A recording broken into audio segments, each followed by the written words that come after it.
வணக்கம். நான் உங்கள் மின்னல் பிள்ளை சேனல்லேருந்து பேசுகிறேன். பனிக்காலம் தொடங்கியாச்சுங்க. இனி சளி, காய்ச்சல், இருமல், தொண்டையடைப்பு, மூக்கொழுக்கல் எல்லாம் ஒரு பிரச்சனையாக நம்மளை மட்டும் இல்லாமல் நம்ம குடும்பத்துக்கே வருங்க.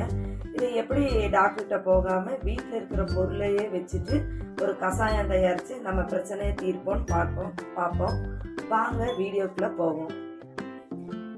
ஒரு பாத்திரத்தில் ஒரு 6 டம்ளர் தண்ணி ஊற்றி நல்லா கொதிக்க வைக்கணுங்க.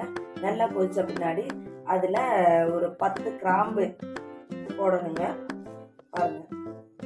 அப்புறம் வெத்தலையை ஒரு 4 வெத்தலையை ஒரு சின்னதாக கிள்ளி அதையும் போடணுங்க. தண்ணி நல்லா ஒரு 5 நிமிஷம் நல்லா கொதிக்கணும்.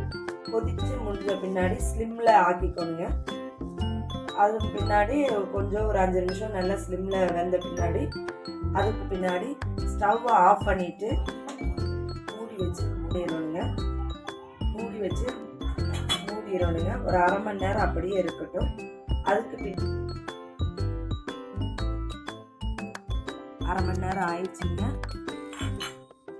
இப்போ பாருங்கள், வெத்தலை, லவங்கம் அதில் இருக்கிற சாறு நல்லா தண்ணியில் இறங்கி நல்லா கலராக தெரியுது பாருங்கள். இப்போ இந்த ஸ்டேஜில் நம்ம தண்ணியை நல்லா வடிகட்டி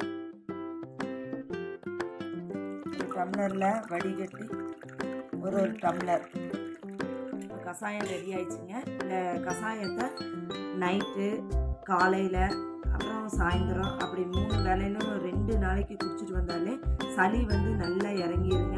அது மலம் வழியாக போயிடும். உங்களுக்கு உடம்பு நல்லா ஃப்ரீ ஆயிடும். நீங்களும் இந்த மாதிரி கஷாயம் தயாரித்து உங்களுக்கு எப்படி இருந்ததுன்னு சொல்லிட்டு கமெண்ட்டில் எங்களுக்கு சொல்லுங்கள். தேங்க்யூ. பை.